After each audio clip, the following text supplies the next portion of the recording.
জাতীয় থেকে আন্তর্জাতিক, প্রান্তিক জনপদ থেকে নগর, চারপাশে এই মুহূর্তে কোথায় কি ঘটছে তা নিয়ে আয়োজন এখন চারদিক। সঙ্গে আছে আমি হাসিব বিল্লাহ। অবশেষে বাতিল হচ্ছে বিতর্কিত সাইবার নিরাপত্তা আইন। উপদেষ্টা পরিষদের বৈঠকে অধ্যাদেশের খসড়ায় নীতিগত অনুমোদন দেয়া হয়। আইন মন্ত্রণালয়ের যাচাই বাছাই শেষে চূড়ান্ত অনুমোদন দেওয়া হবে। প্রধান উপদেষ্টার প্রেস উইং জানিয়েছে, নতুন আরেকটি আইন করা হবে। তেজগাঁওয়ে প্রধান উপদেষ্টার কার্যালয়ে উপদেষ্টা পরিষদের বৈঠকে বিগত ৩ মাসে নেওয়া সিদ্ধান্ত এর বাস্তবায়ন নিয়ে আলোচনা হয়। এ সময় ওষুধের মূল্য নির্ধারণে টাস্ক ফোর্স গঠনের সিদ্ধান্ত নেয় উপদেষ্টা পরিষদ। এছাড়া মুজিব বর্ষ উপলক্ষে সরকারি ও বেসরকারিভাবে বিপুল টাকা অপচয় হওয়ায় খরচের পরিমাণ জানতে তথ্য সংগ্রহ করা হবে। ফরেন সার্ভিস একাডেমিতে উপদেষ্টা পরিষদের বৈঠকের বিস্তারিত তুলে ধরে প্রধান উপদেষ্টার প্রেস সচিব বলেন, গত ৩ মাসে কোনো গণমাধ্যমে হস্তক্ষেপ করেনি সরকার।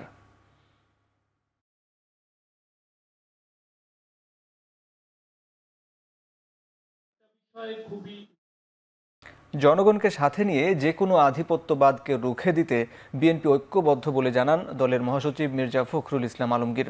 জাতীয় বিপ্লব ও সংহতি দিবস উপলক্ষে দলের প্রতিষ্ঠাতা জিয়াউর রহমানের সমাধিতে শ্রদ্ধা নিবেদন শেষে একথা বলেন বিএনপি মহাসচিব। বিপ্লব ও সংহতি দিবসে পূর্ব ঘোষিত কর্মসূচি অনুযায়ী শেরেবাংলা নগরে অবস্থিত জিয়াউর রহমানের সমাধি ও এর আশেপাশের এলাকায় ঢল নামে মানুষের। বিএনপি ও এর অঙ্গ সংগঠনের নেতাকর্মীরা ফুল নিয়ে হাজির হন দলের প্রতিষ্ঠাতার সমাধিস্থলে।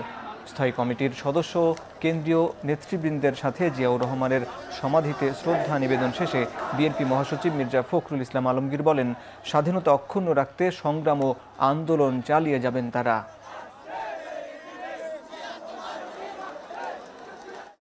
এই ফ্যাসিবাদী সরকার আওয়ামী লীগ ক্ষমতায় আসার পর থেকে বিএনপিকে ধ্বংস করবার জন্য তারা সব সময় ষড়যন্ত্র করতে, চেষ্টা করতে, অত্যাচার করতে, নির্যাতন করতে।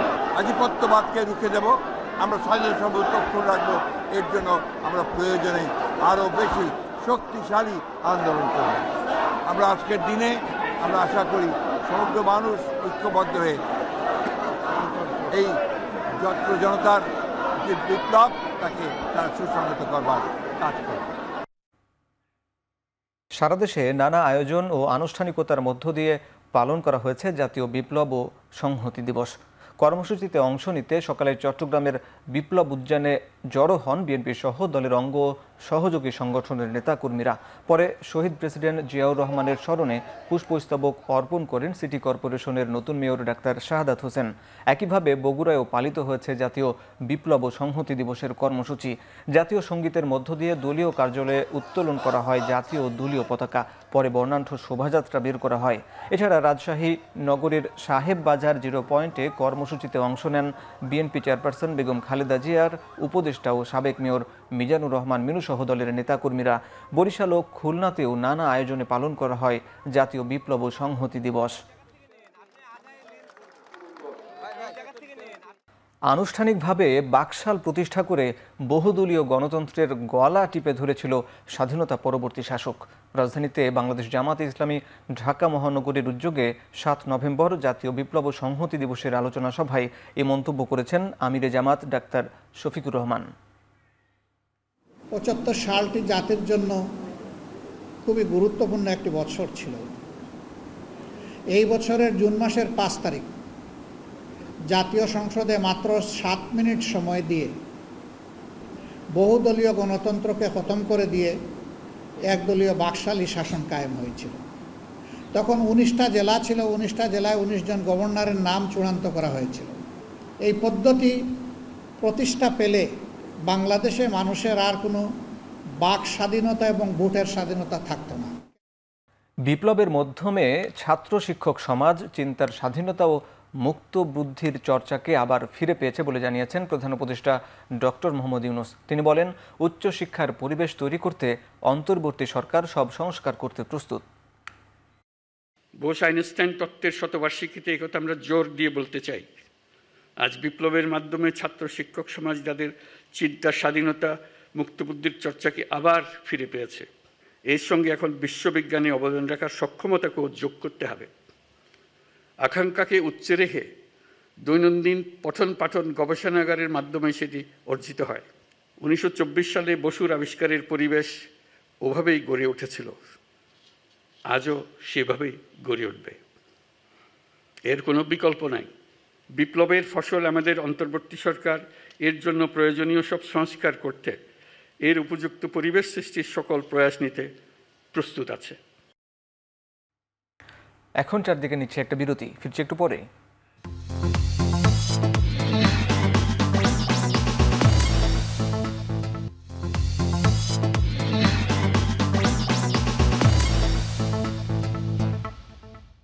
বিরতির পর ফিরে এলাম, দেখছেন এখন চারদিক।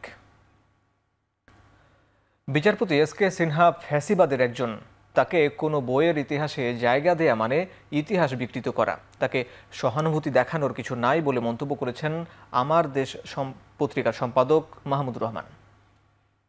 বাংলাদেশে যে ফ্যাসিবাদ প্রতিষ্ঠা হতে পেরেছিল, যাদের কারণে এটা সম্ভব হয়েছে, সেই ক্রিমিনালদের মধ্যে একজন হচ্ছে এস.কে. সিনহা। সেই এস.কে. সিনহাকে কোনোভাবে কোনো বইতে তার সম্পর্কে সহানুভূতিসুলভ কোনো কিছু লেখার কোনো সুযোগ নাই। গত 16 বছর ধরে সেই স্বাধীনতা হারিয়ে বাংলাদেশ প্রকৃতপক্ষে ভারতের একটি আশ্রিত রাজ্যে পরিণত হয়েছিল। ৭১-এ পাকিস্তানি বাহিনীও এত সাংবাদিক মারেনি, যা বিগত সরকারের শেষ 15 দিনে ঘটেছে। বৃহস্পতিবার দুপুরে বেসরকারি বিশ্ববিদ্যালয় ইউলাবে এক অনুষ্ঠানে কথা বলেন পিআইবির মহাপরিচালক ফারুক আসিফ। কে সাংবাদিক কে সম্পাদক এটা জনগণের উপরে ছেড়ে দেন।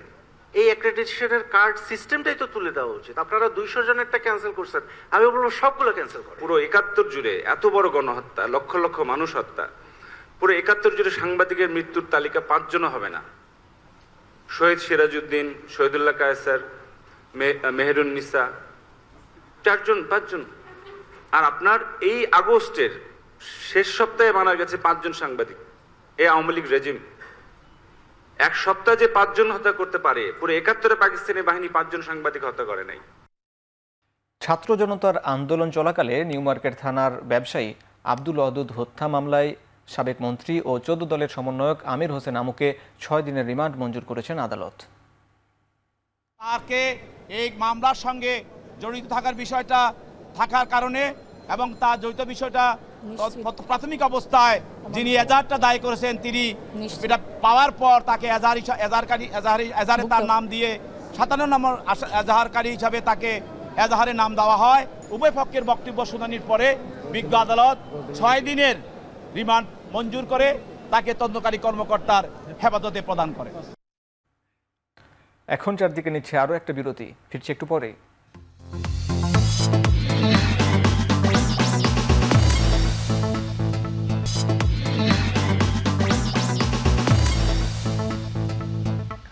বিরতির পর ফিরে এলাম, দেখছেন এখন চারদিক। এবার আন্তর্জাতিক প্রসঙ্গ।